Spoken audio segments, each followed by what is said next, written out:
Hello students, my self Ravindra Dwivedi, I am the senior physics faculty.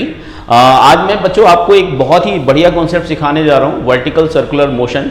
Vertical circular motion में angular amplitude निकालने के लिए आ जाता है और टेंशन कब जीरो हो सकता है वो देखेंगे।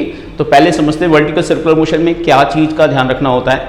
तो पहले हम एफबीडी ड्रॉ करेंगे। मान लेते हैं हमने एक पार्टिकल कंसीडर कर लिया, वो एक स्ट्रिंग है, एल एन का स्ट्रिंग है और ये इसका मास बॉब का एम है, इसको हम पेंडुलम बोलते हैं। और जिसका ये वाला जो एंड है, ये वाला एंड फिक्स है, ओ पॉइंट पर फिक्स है एंड। ओके, तो अब हम मान लेते हैं हमने इस इनिशियल पॉइंट पर अगर मैंने इसको कोई सर्टेन वेलोसिटी यू इम्पार्ट कर दी, तो ये जरूरी नहीं है कि पूरा सर्किल कंप्लीट कर भी सकता है, नहीं भी कर सकता है। तो उसके लिए क्या कंडीशन हो सकती है वो हम लोग प्रॉपर तरीके से डिस्कस करेंगे। फिलहाल हम देख लेते हैं कि मान लेते हैं किसी इंस्टेंट पर ये यहाँ से इम्पार्ट किया गया, तो ये किसी पर्टिकुलर एंगल थीटा पर पहुंच गया। मेरा जो मेन आज टॉपिक रहेगा वो ये बताना कि किस एंगल पर जाके इसकी वेलोसिटी जीरो हो जाएगी, यानी कि उस हम एंगुलर एम्पलीट्यूड निकालना जा रहे हैं कि what is the angular amplitude at what position its velocity will be zero. Velocity zero होने का मतलब ध्यान रखना, सर्कुलर पाथ लीव करना नहीं होता। वेलोसिटी जीरो होने का मतलब कि पार्टिकल सर्कुलर पाथ लीव नहीं करेगा। यहाँ पे मान लेते हैं वेलोसिटी हम जीरो मान लेते हैं, तो हम ये जो एंगल होगा, इस मैक्सिमम एंगल को हम बोलते हैं एंगुलर एम्पलीट्यूड। क्या बोलते हैं बच्चों?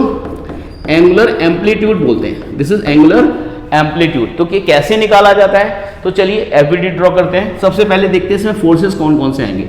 एक तो ये टी आएगा, टेंशन आएगा, जो हमेशा बॉडी से अवे होता है और स्ट्रिंग में होता है। स्ट्रिंग में जो फोर्स होता है ये पुलिंग फोर्स होता है। एंड mg जो आएगा वो डेट विद एक्स डाउनवर्ड्स। अब आप देखेंगे यहाँ पे कंपोनेंट किसके करना चाहिए, किसके नहीं करना चाहिए, ये इंपॉर्टेंट पॉइंट है। तो आप याद रखिए कि सर्कुलर मोशन में ये जो आर्क है, एक कंपोनेंट mg का कंपोनेंट करेंगे, टेंशन के कंपोनेंट करने की जरूरत नहीं है। तो mg का एक कंपोनेंट, अगर ये एंगल थीटा है तो ये एंगल थीटा हो जाएगा। तो mg का ये जो कंपोनेंट आएगा that will be mg cos theta और ये आएगा mg sin थीटा। अब आप देख रहे हो कि मोशन इसका ऊपर की डायरेक्शन में हो रहा है और mg sin थीटा नीचे लग रहा है, इसका मतलब ये रिटार्डेशन मोशन हो रहा है। वर्टिकल सर्कुलर मोशन में ये रिटार्डिंग मोशन हो रहा है, धीरे धीरे इसकी वेलोसिटी कम होती जाएगी। एक ऐसा इंस्टेंट आएगा जहां पर वेलोसिटी जीरो होगी, तो उसी एंगुलर पोजीशन को हमें फाइंड आउट करना है। चलिए, तो अब हमने देखी टेंशन तो ऑलरेडी स्ट्रिंग के अलाउंग ही है, ये mg cos थीटा हो गया। तो एक बात ध्यान रखिए बच्चों, जब भी कोई पार्टिकल सर्कुलर मोशन करता है तो जो नेट फोर्स टुवर्ड सेंटर होता है that will be the centripetal force. ये हमेशा ध्यान रखना बच्चों, कभी भी सर्कुलर मोशन में ये बात अगर आप भूल जाओगे तो आप गलत करोगे, ठीक है। तो net force toward the center will be the centripetal force. तो पहली बात हम ये लगाएंगे, T minus mg cos theta should be equal to क्या आएगा, m b square by r को हम लेंथ मान लेते हैं, लेंथ को हम लोग रेडियस के बराबर मानेंगे कि लेंथ ही रेडियस बनेगा सर्कुलर मोशन में। तो एक इक्वेशन हमारे पास ये आया और एक इक्वेशन हम यहाँ से u और v में एक रिलेशन और निकालेंगे, वो आएगा, हम यहाँ से वर्क एनर्जी थ्योरम लगाएंगे। वर्क एनर्जी थ्योरम क्या होती है, यहाँ से यहाँ तक जो भी वर्क डन होगा वो चेंज इन काइनेटिक एनर्जी के बराबर होगा। तो वर्क डन कौन कौन सा होगा, देखिए, एक तो mg फोर्स लग रहा है, टेंशन जो लग रहा है वो वर्क डन नहीं करेगा। टेंशन वर्क डन क्यों नहीं करेगा, इसका रीजन ये है कि टेंशन हमेशा उसके इंस्टेंटेनियस डिस्प्लेसमेंट के परपेंडिकुलर है। जो भी डिस्प्लेसमेंट अगर होता है उसके अगर 90 डिग्री पे कोई भी फोर्स लगता है तो work done by tension force जो है वो जीरो हो जाएगा, कोई भी टेंशन वर्क नहीं करेगा। और इसमें सिर्फ ग्रेविटी वर्क कर रही है और कोई वर्क डन नहीं हो रहा है। तो आप यहाँ से यहाँ तक देखो कि जो ग्रेविटी का वर्क डन होगा, ग्रेविटी के अगेंस्ट जा रहा है, तो कितना वर्टिकल डिस्प्लेसमेंट हुआ। ये वर्टिकल डिस्प्लेसमेंट अगर देखा जाए तो डेल्टा वाई मान सकते हैं। डेल्टा वाई की वैल्यू क्या होगी, यहाँ से यहाँ तक एल है और ये वाली जो डिस्टेंस होगी that will be L cos theta. ये वाला एल cos थीटा होगा, ये वाला, इस वाले ट्राइंगल में अगर हम cos थीटा लेंगे तो ये वाला जो डिस्टेंस आएगी, तो अगर हम डेल्टा वाई निकालेंगे, ये वर्टिकली कितना शिफ्ट हुआ, तो that will be L minus L cos theta.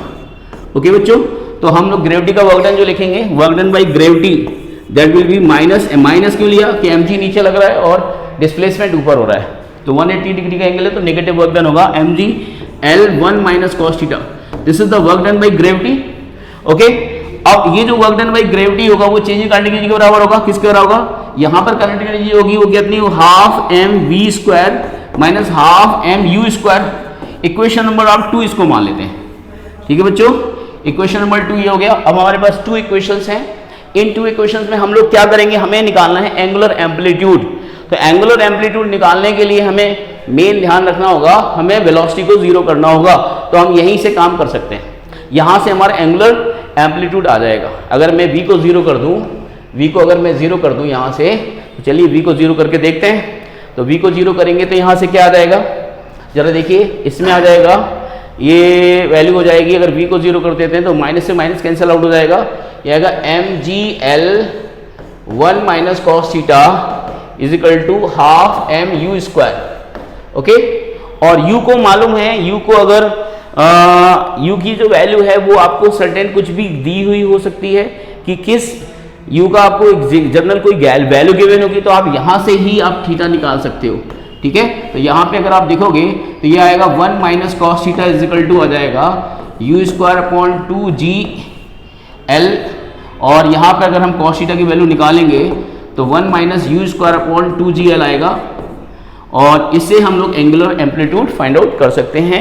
u आपको गिवन होगा और वो पर्टिकुलर u के रिस्पेक्ट में आप वो निकाल सकते हो, इस u के लिए आप किस पॉइंट पर ये एंगुलर पोजीशन लीव करेगा। I hope you understand. Thank you sir, जरा बंद कीजिए सर।